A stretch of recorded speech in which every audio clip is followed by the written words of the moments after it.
ढूंढो उसे, ढूंढो।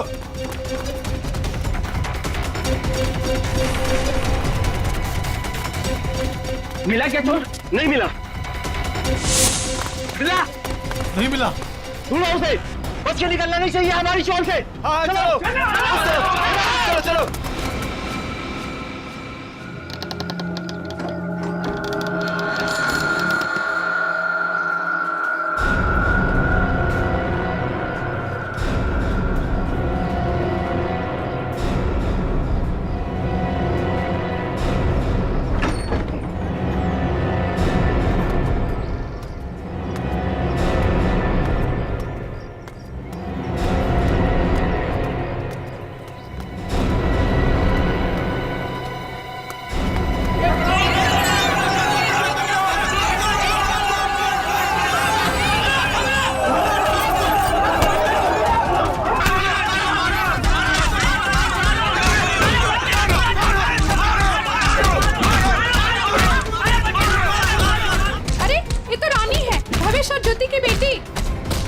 चल के देखते हैं, आओ। भावेश, ज्योति।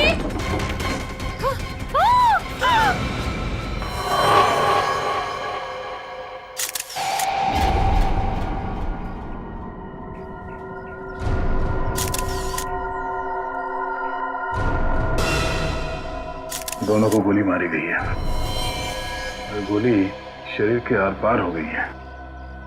हाँ सर, मतलब गोली काफी नजदीक से मारी गई। हो सकता है 2.2 बुलेट की शेल है ये। विशन, देखो घर में कुछ और मिलता है क्या?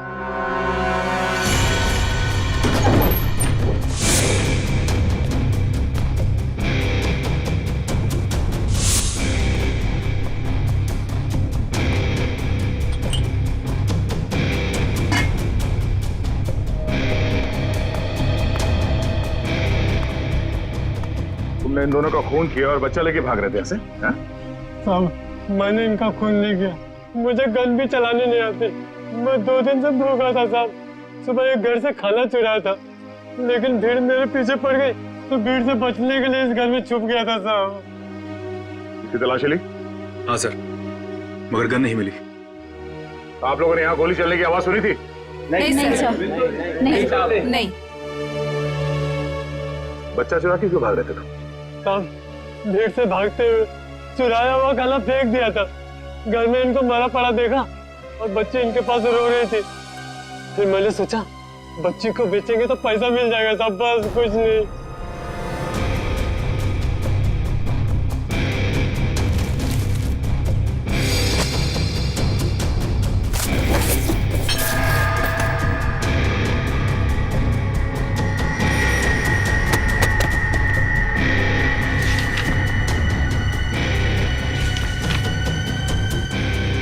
साहब, ये झूठ बोल रहा है, इसीलिए खून किया है।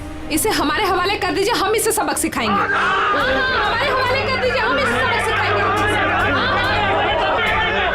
नहीं साहब, नहीं, ये लोग मुझे मार डालेंगे साहब। नहीं, मुझे माफ कर दो साहब। तुमने बच्चा चुराने की जो गलत हरकत की है ना, इसकी सजा तो यही है कि मैं तुम्हें इन लोगों को, मगर मैं ऐसा नहीं करूंगा। कोई इसे हाथ नहीं लगाएगा।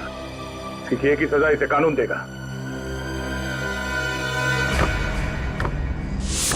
आने के कुछ मिला? ऋषि नाम के एक बच्चे का मेडिकल रिपोर्ट मिला है, तबीयत काफी खराब है। ऋषि? हाँ सर, 10 साल का है।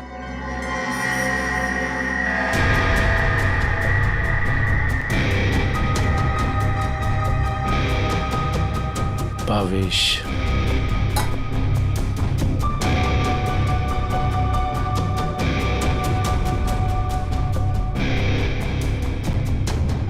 सर। हाँ रोशन?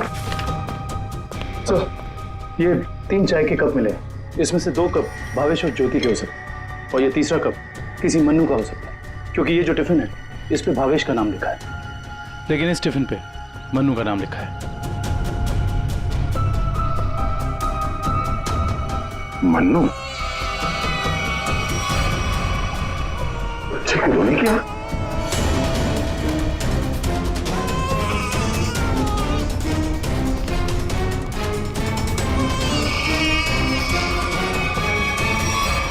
ये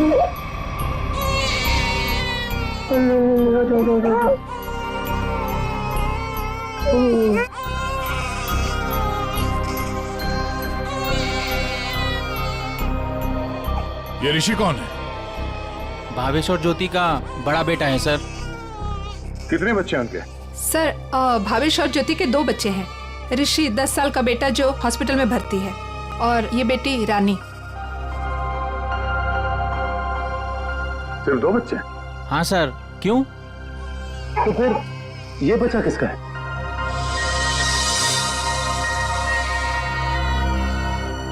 सर पता नहीं ये कौन है। सर भावेश और ज्योति 6 महीने पहले यहाँ रहने आए थे, तब ऋषि और रानी ही उनके साथ थे। तो ये बच्चा कहाँ से आया? अच्छा, ये बच्चा चाल में से किसी का तो नहीं? नहीं सर, नहीं सर। ये क्या चक्कर है? कोई और इनके साथ रहता है इनके परिवार में? सर ज्योति की एक बहन है मधु, वो आती थी यहाँ पर। आप लोग किसी मन्नू नाम के आदमी को जानते हैं? मन्नू?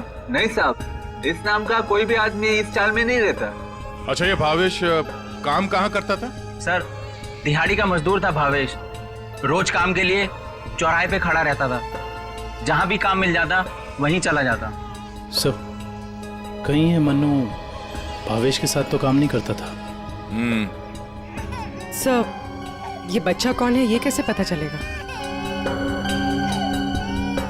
दुष्यंत, एक काम करो, पता करो किसी बच्चे की मिसिंग होने की रिपोर्ट लिखवाई गई है क्या, और पूर्वी भावेश और ज्योति के घर वालों को कांटेक्ट करो।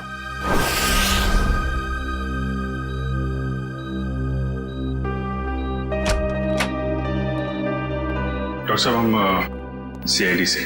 Hello sir. हेलो, ऋषि यही है? हाँ सर, यही है। क्या हुआ सर? हम लोग इससे बात कर सकते हैं? नहीं सर, ये बात करने की हालत में नहीं है। ऐसा क्या हुआ इस बच्चे को? सर, इसे किडनी की प्रॉब्लम है। क्या बात है सर, आप लोग यहाँ कोई प्रॉब्लम?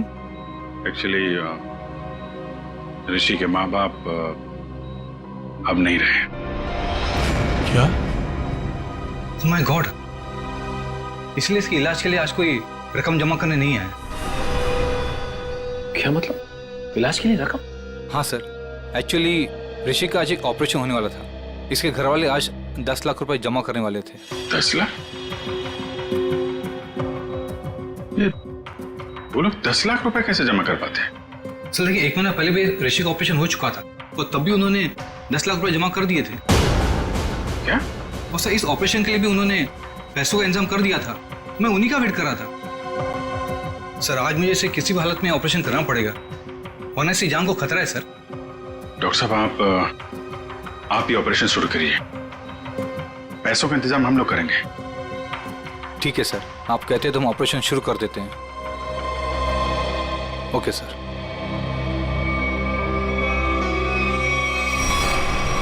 घबराओ मत ऋषि, कुछ नहीं होगा तुम्हें। सर, एक बात समझ में नहीं आई कि भावेश के पास इतने सारे पैसे आए कहां से? वही तो। 20 लाख। अगर 20 लाख उनके पास थे तो बाकी के 10 लाख कहाँ गए? घर पे तो पैसे मिले नहीं। बढ़िया रानी, प्लीज चुप हो जा बेटा। क्यों इतना रो रही है? किसने तेरे को परेशान किया? अरे बेटा प्लीज रोना बंद हो जा, प्लीज। देख, अगर तू रोना बंद नहीं करेगी ना तो फिर मैं रोना चालू हो जाऊंगा।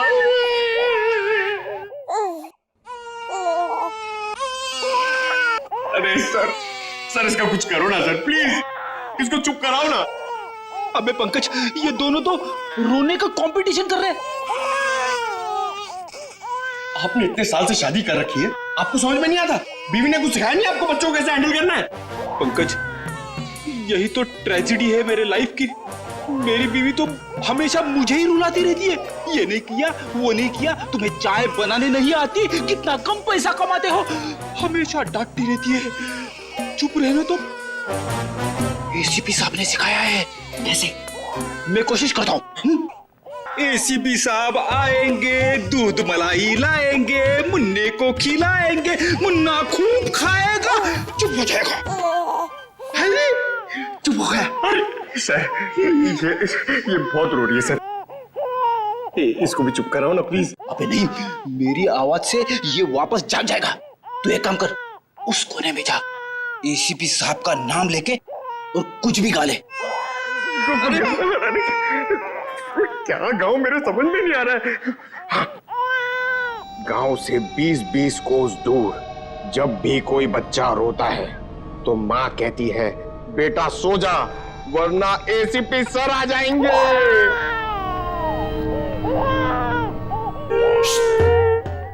तुम क्यों रो रहे हो? बच्चा। अरे सर परेशान कर दिया बच्चों ने। सर मैं रोता हूं ना तो चुप हो जाती है। ए भगवान। पंकज, जो बच्चों को संभालेगा वो दुनिया में किसी को भी संभाल सकता है, समझे? फ्रेडी को देखो। सर ऋषि के इलाज के लिए हमारे डिपार्टमेंट के जितने भी ऑफिसर हैं सबने मदद करने के लिए बोला है सर। पैसे इकट्ठे हो जाएंगे। 10 लाख तो यूं इकट्ठे हो जाएंगे फिर। मगर सर इस बच्चे की गायब होने की कहीं कोई रिपोर्ट लिखवाई नहीं गई है। कहीं ये बच्चा भावेश और ज्योति का ही तो नहीं हो सकता? पड़ोसियों को इसके बारे में कुछ पता ही नहीं। सालुंखे का। हाँ सालुंखे बता। अच्छा तो ठीक है, ये बच्चा भावेश ज्योति का नहीं है। सालुंखे कह रहा है कि डीएनए मैच नहीं हो रहा।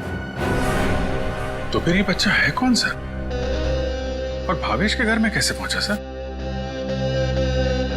कहीं ऐसा तो नहीं अभिजीत कि भावेश ज्योति ने अपने बच्चे के ऑपरेशन के पैसे के लिए तो बच्चे को अगवा कर लिया?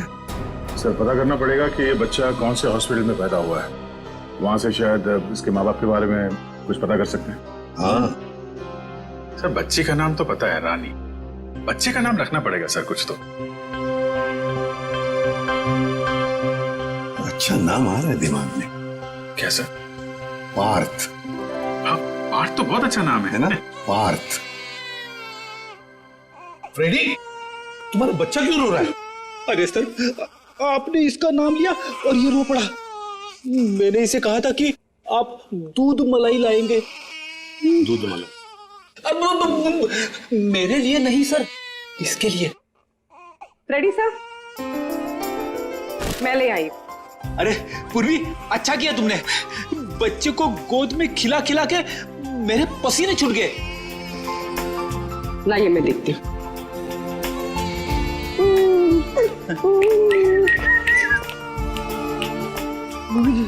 ले ले ले ले ले ले।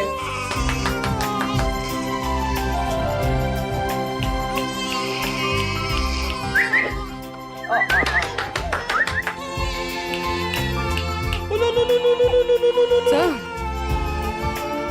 आपको पसीना नहीं आया? बच्चे ने सूसू किया है।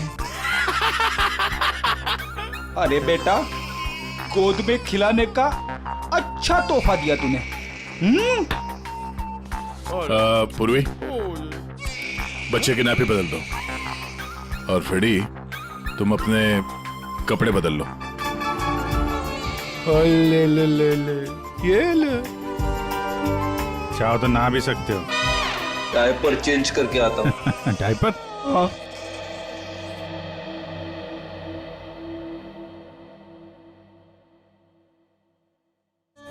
ये तो मन्नू का डब्बा है, नाम भी लिखा है उसका। आपकी साइड पर छूट गया था क्या? नहीं, मन्नू ने जहाँ खून किया था वहां छूट गया। मन्नू ने खून किया था? नहीं नहीं साहब। भावेश और उसकी पत्नी का खून हो गया और ये मन्नू उस वक्त उनके घर में था। हे भगवान, इसलिए भावेश आज काम पर नहीं आया। और मन्नू वो आज आया था काम पर? नहीं साहब, वो तो और 2-3 दिन नहीं आएगा। क्यों, क्या हुआ उसे? हुआ तो कुछ भी नहीं, पर वो कल गांव चला गया। कब? कल दोपहर में मिला था मुझे। नहीं यार मैं जल्दी में हूँ, मुझे गांव जाना है, जरूरी काम है, मैं जरूरी मिलता हूँ। अरे सुन तो ले। हाँ अच्छा। अरे नहीं सुन। मन्नू बाद में पछताएगा। इस मन्नू का गांव कहाँ है? सोलापुर चरौली गांव। ये फ्रेडी अंकल और पंकज अंकल बहुत परेशान कर रहे हैं। सर रजिस्ट्रेशन ऑफिस से 5-6 महीने पहले का रिकॉर्ड मिल गया है। अप्रैल मई में करीब 7,946 बच्चे पैदा हुए थे, जिसमें से 3,902 बच्चे तो लड़के हैं सर। तो और उनके परिवार वाले? सर सारे बच्चे परिवार वालों के साथ हैं सिवाय एक बच्चे के। वो क्यों? सर एक पिछले महीने उस बच्चे के माता पिता कार एक्सीडेंट में मारे गए। उसकी दादी थी, उसका भी कुछ पता नहीं चल रहा है और बच्चा भी गायब है।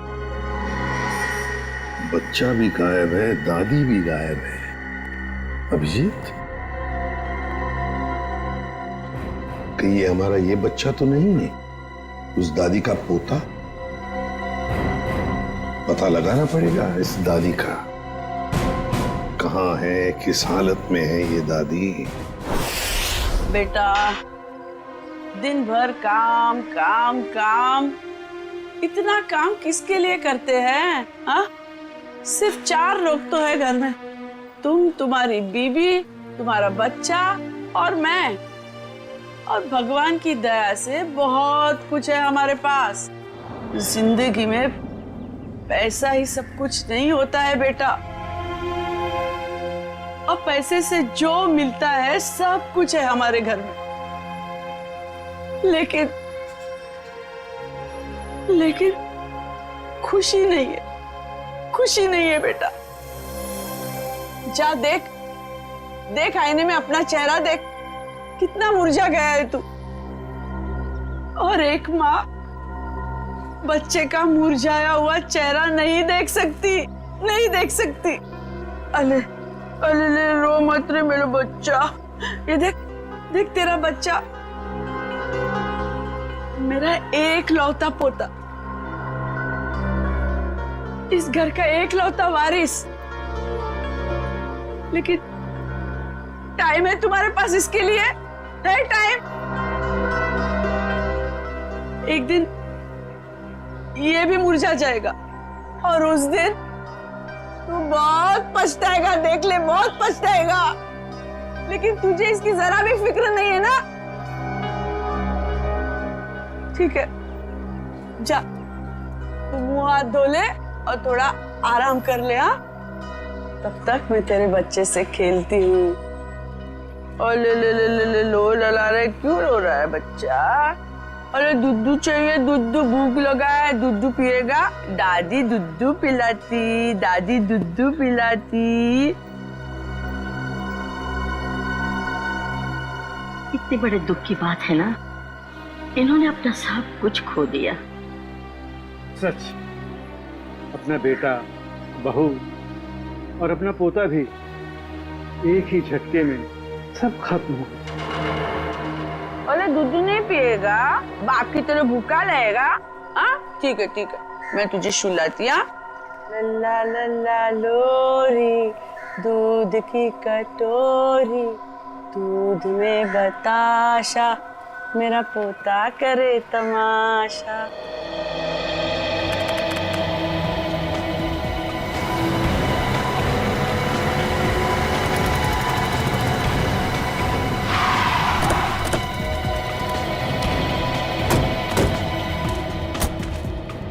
सारोली गांव तो यही है। लोगों से पूछते हैं मनु का घर कौन सा है।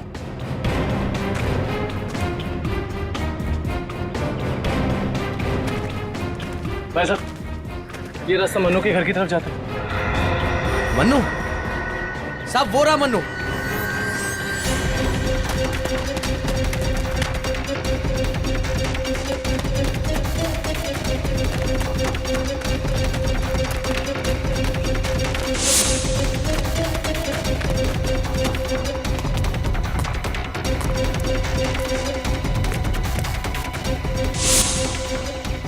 खूनी कितना भी भाग क्यों ना ले मनु, ये दुनिया उसके लिए छोटी पड़ी जाती है।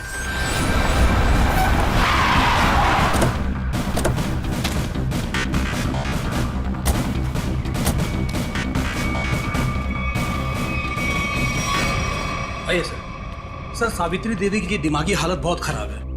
वो हमेशा खोई रहती है, कभी तो खूब हंसती है और कभी चिल्ला कर रोने लगती है। डॉक्टर्स को दिखाया आपने? दिखाया सर, डॉक्टर ने कहा कि उन्हें कोई बहुत बड़ा सदमा पहुंचा है। आइए सर, आइए।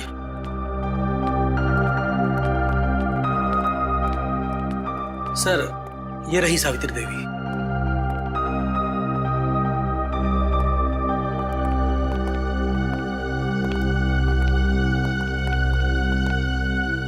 सावित्री जी,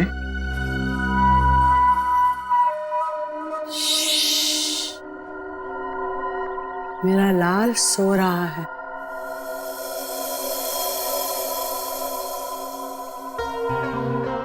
मेरे से बात करना। वैसे आप कैसी हैं? मैं अच्छी हूँ, भली चंगी हूँ, लेकिन तुम कौन हो भाई? हम लोग आपके दोस्त हैं। मेरे दोस्त? तुम कब से मेरे दोस्त बने? हाँ, अब अभी आपको देखा और दोस्ती हो गई। सच्ची? और ये सब कौन है? जी, हम सब भी आपके दोस्त हैं। बहुत अच्छा। सावित्री जी, आपसे कुछ जरूरी बात करनी थी। थोड़ा ये यहाँ तो ये सो रहा है ना, डिस्टर्ब होगा, इधर आ सकते हैं?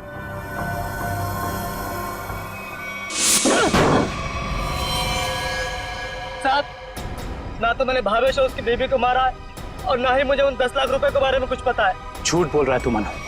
तू भावेश के घर गया और वहां तूने उसका खून किया। उसके बाद तूने 10 लाख रुपए चुराए और इसी दौरान तेरा खाने का टिफिन वहां छूट गया। खून तूने किया मनु, पैसों की लालच में। नहीं साहब, मैं मानता हूँ कल रात मैं उसके घर गया था। वो मेरा जिगरी दोस्त था साहब।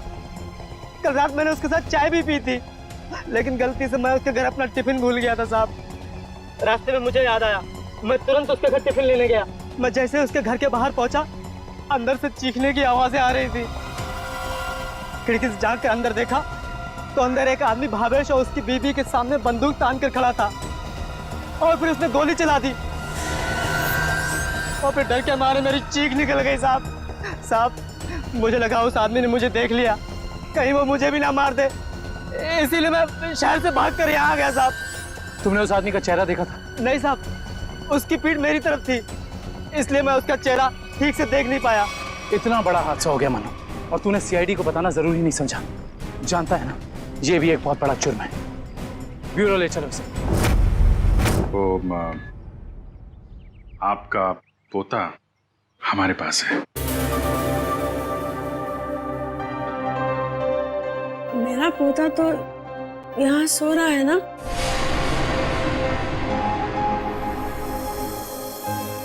झूठी खबर। सावित्री जी, हम इसकी बात नहीं कर रहे। ये तो खिलौना है। आपके असली पोते की बात कर रहे हैं। जी हाँ, आपके बेटे का बेटा। याद है आपको?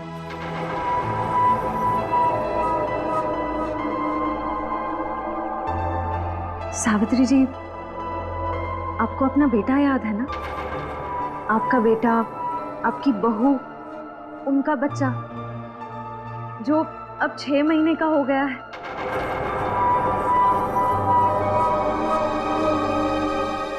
याद आया? सावित्री, याद करो। ये लोग उसकी बात कर रहे हैं जैसे तुम कलेजे का टुकड़ा कहकर याद किया करती हो। तुम्हारा लाडला, तुम्हारा पोता। सावित्री, याद करो। हाँ सावित्री, कुछ याद आया? तुमने कहा था ना कि वो तुम्हारे बुढ़ापे की लाठी है, तुम्हारे घर का उजाला है। याद करो, याद करो सावित्री।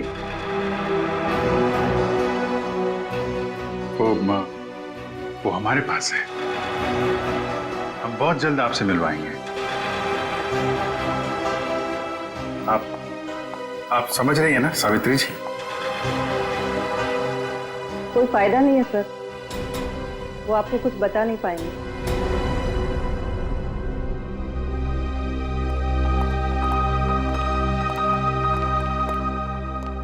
देखिए, हमारा ये जानना बहुत जरूरी है कि सावित्री जी के साथ ऐसा क्यों हुआ और इनके पोते का क्या हुआ। उसको तो शायद अगवा कर लिया गया।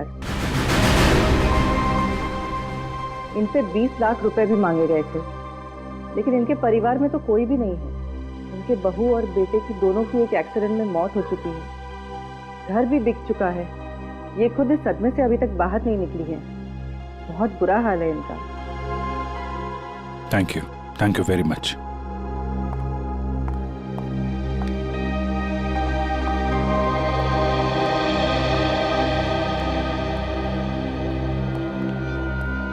तो हमारा शक सही निकला। आवेश और ज्योति ने इनके पोते को किडनैप किया 20 लाख रुपए के लिए, ताकि उन पैसों से वो अपने बेटे ऋषि का इलाज करवा सके। तो सर, लेकिन सर ये 10 लाख रुपए कहाँ गए? कौन ले गए ये पैसे? और फिर भावेश और ज्योति का खून किसने किया? रानी बिटिया, अब अपने घर चली जाओगी? उनको छोड़कर जाओगी? उसकी बहुत याद आएगी सर, और इसके बिना ये बात भी अकेला पड़ जाएगा। हाँ, बहुत कम दिनों में घुल मिल गई एकदम। कोई बात नहीं, हम लोग मिलने जाएंगे इससे, इसके फ्रेडी अंकल और पंकज अंकल को साथ में लेके।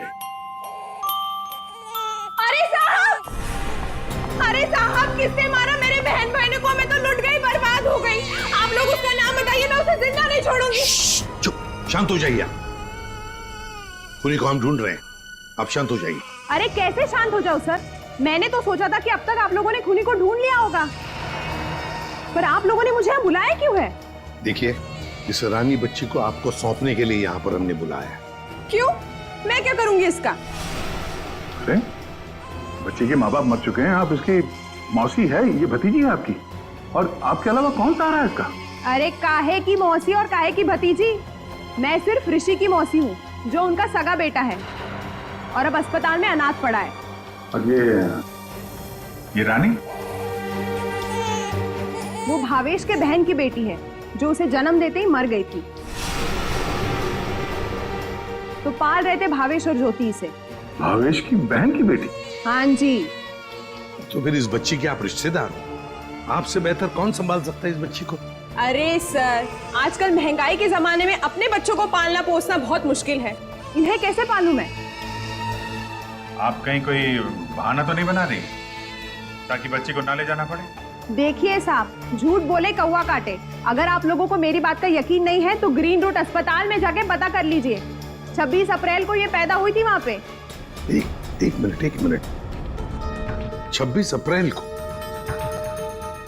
अप्रैल को उसी हॉस्पिटल में, ग्रीन रूट हॉस्पिटल में पार्थ भी तो पैदा हुआ था 6 महीने पहले। हैं? ये कौन है?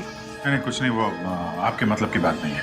देखिए सर, आप लोग बार बार मुझे यहाँ बुला के तंग मत कीजिए। अब आप देख लीजिए इन बच्चों का क्या करना है। मैं चलती हूँ। कमाल है सर, कैसे कैसे लोग हैं सर ये, बिना स्वार्थ के कोई काम ही नहीं करता। यही सच्चाई है दया, यही सच्चाई है। सर, ये कैसे सही होंगे? ये दोनों बच्चे एक ही दिन एक ही हॉस्पिटल में पैदा हुए। एक ही दिन एक ही हॉस्पिटल में दोनों बच्चे पैदा हुए। जरूर उस तारीख को उस हॉस्पिटल में कुछ न कुछ तो हुआ था। क्या हुआ होगा पता लगाना पड़ेगा। Green route hospital. इसी साल अप्रैल 26 तारीख को कांता और पूजा नाम की 2 औरतों ने बच्चों को जन्म दिया था इस हॉस्पिटल में। हमें उनकी पूरी डिटेल चाहिए। क्या बात है सर? उनमें से एक बच्चा किडनैप हो गया। 1 मिनट सर। हाँ सर, कांता ने एक लड़की को जन्म दिया था और पूजा को लड़का हुआ था। पूजा मिस्टर अनुज की वाइफ है और कांता के पति का नाम नहीं है। मिस्टर भावेश उनके गार्जियन हैं। ये दोनों परिवार एक दूसरे को जानते थे? नहीं सर, एक की डिलीवरी जेंडर वार्ड में हुई थी और दूसरी की डीलक्स में। ठीक है, थैंक यू। सर, मैं आपको उन बच्चों के बारे में कुछ बताना चाहती हूँ। जी कहिए। वो दोनों डिलीवरी डॉक्टर सुमित और नर्स मधु ने की थी। सर, जब मैं उनके कमरे में गई तो डॉक्टर सुमित और नर्स मधु आपस में कुछ बात कर रहे थे। मुझे देखते ही वो दोनों चुप हो गए। भावेश ज्योति और बच्चे के बारे में बात कर रहे थे। क्या बात कर रहे थे वो मैंने सुना नहीं। डॉक्टर सुमित और नर्स मधु कहाँ हैं? डॉक्टर सुमित तो विदेश चले गए और मधु ने आज छुट्टी ले रखी है। ये मधु कहाँ रहती है?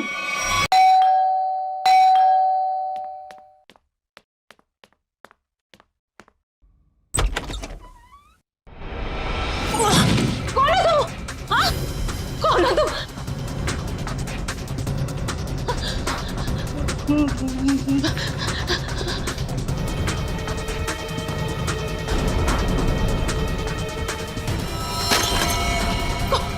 कौन हो तुम? कौन हो तुम?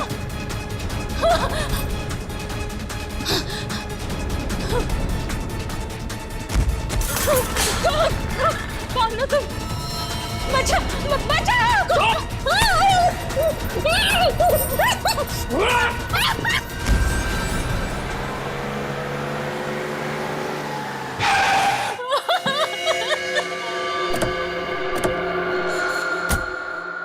मुझे छोड़ दो।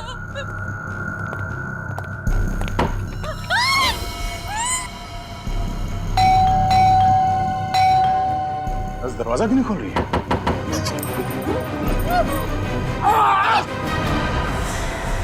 क्या हुआ? दरवाजा खोलो! दरवाजा खोलो!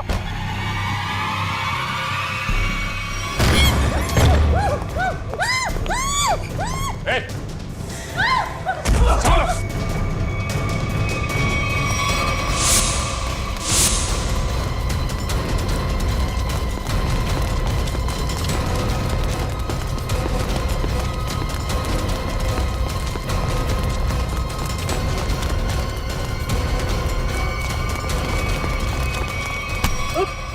बस बस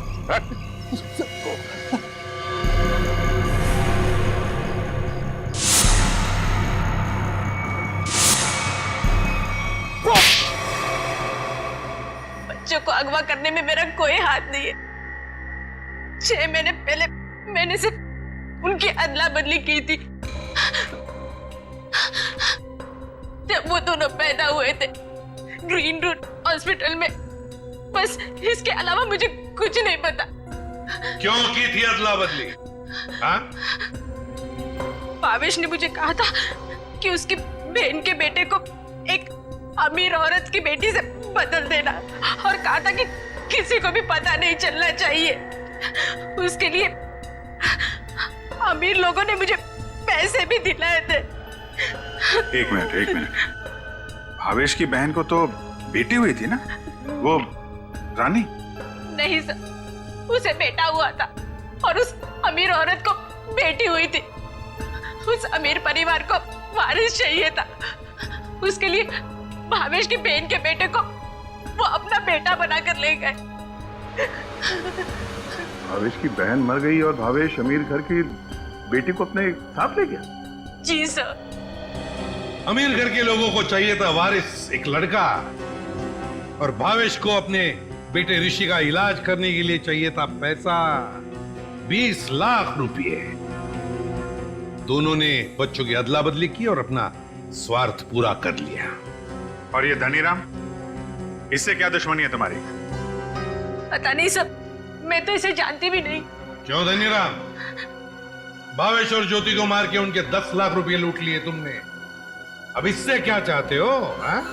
सर, मैं तो बस इसका मुंह बंद करना चाहता था ताकि ये बच्चों के हेरा फेरी के बारे में हम लोगों को कुछ न बता सके। क्यों?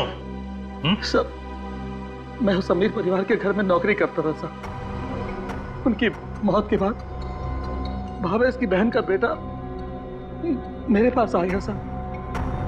मैं उस बच्चे को लेकर भावेश के पास गया ताकि बच्चा उसे लौटा दूं और उसे 20 लाख रुपए ले लूं साहब। लेकिन साहब वो भावेश बच्चा लेने को तैयार ही नहीं था साहब, और ना ही मुझे 20 लाख रुपए देना चाहता था। बल्कि वो दोनों पति पत्नी मुझे धमकी देने लगे, कहने लगे कि हम सारी सच्चाई पूरी दुनिया को बता देंगे। तो साहब मजबूरी में मैंने साहब। तुमने उन दोनों का खून कर दिया, फिर बच्चे को वहां घर पे छोड़ा और घर पे रखे हुए 10 लाख रुपए उड़ा लिया। कहाँ है वो पैसे? अब मैंने तो बस नमक का हक अदा किया साहब, मेरे पास पैसे नहीं है साहब, मेरे पास नहीं है पैसे। धनीराम, अमीर जोड़ा तो मर गया, अब और किसका नमक खाया तुमने? हाँ? किससे दिए पैसे?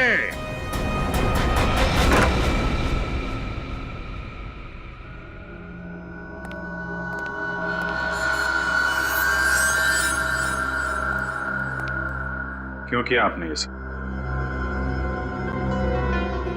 देखिए, हमें सब कुछ पता चल चुका है, चुप रहने से कोई फायदा नहीं।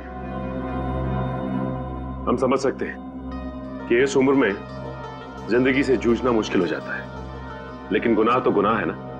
आपकी उम्र आराम से जिंदगी गुजारने की है, मगर आपने जो गुनाह किया है उसकी सजा तो आपको भुगतनी ही पड़ेगी।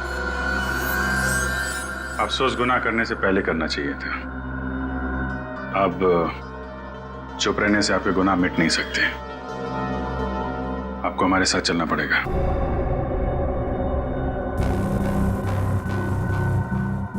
देखिए, हमें जोर जबरदस्ती करने पर मजबूर मत कीजिए।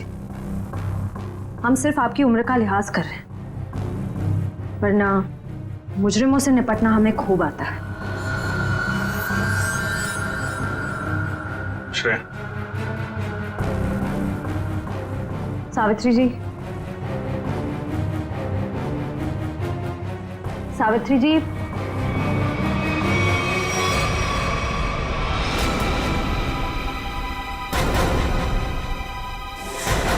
ये तो मर चुकी है। हाँ? ये तो मर चुकी है। हाँ? यहाँ पे कुछ है।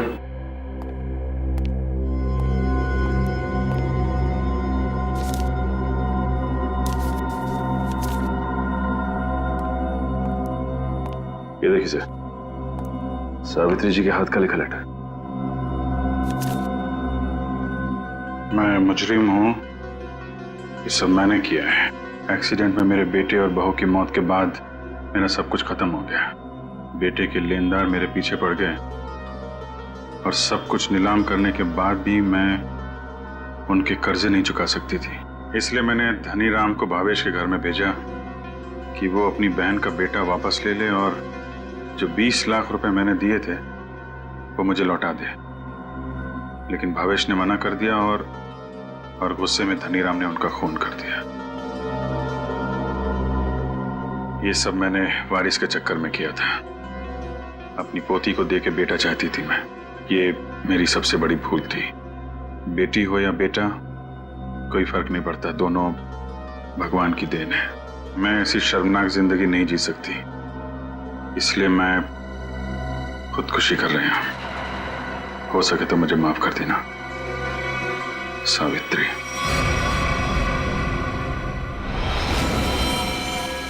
बहुत बुरा हुआ इनके साथ में सर। दुनिया में बहुत लोगों के साथ बुरा होता है विक्रम, लेकिन इसका यह मतलब नहीं कि लोग गुनाह के रास्ते पे चल निकले। और आत्महत्या, ये तो सबसे बड़ा गुनाह है।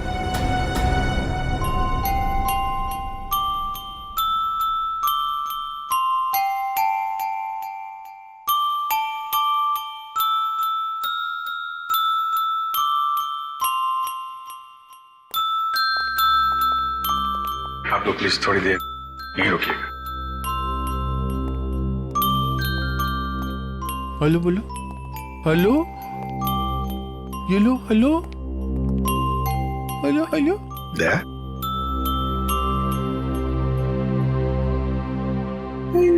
क्या वो एनजीओ वाले आ गए हैं बच्ची को? सर, मेरी एक रिक्वेस्ट थी सर। वो मैं जानता हूँ तुम बच्ची को खुद छोड़ने जाना चाहते हो ना, तो हम भी चलेंगे छोड़ने के लिए उसको। नहीं अभिजीत, वो बात नहीं है। सर मुझे दया, जरा सोचो, बच्ची को हम भी रखना चाहते हैं, हर रोज उसके साथ खेलना चाहते हैं, देखेंगे हम उसको, लेकिन हम उसकी अच्छी तरह से परवरिश नहीं कर पाएंगे। ये बच्ची एनजीओ में जाएगी तो बाकी बच्चों के साथ बड़ी होगी, सीखेगी, है ना। इसके फ्यूचर का भी हमें सोचना चाहिए।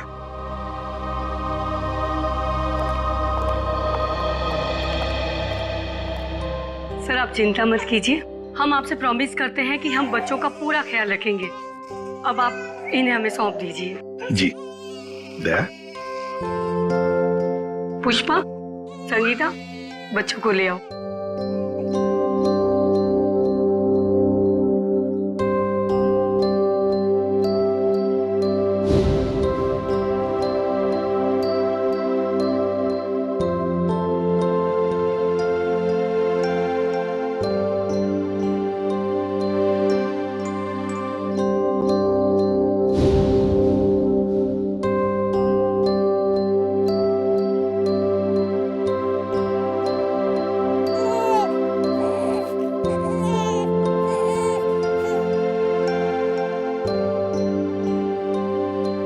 सर हम ऋषि की भी पूरी जिम्मेदारी उठाने को तैयार है।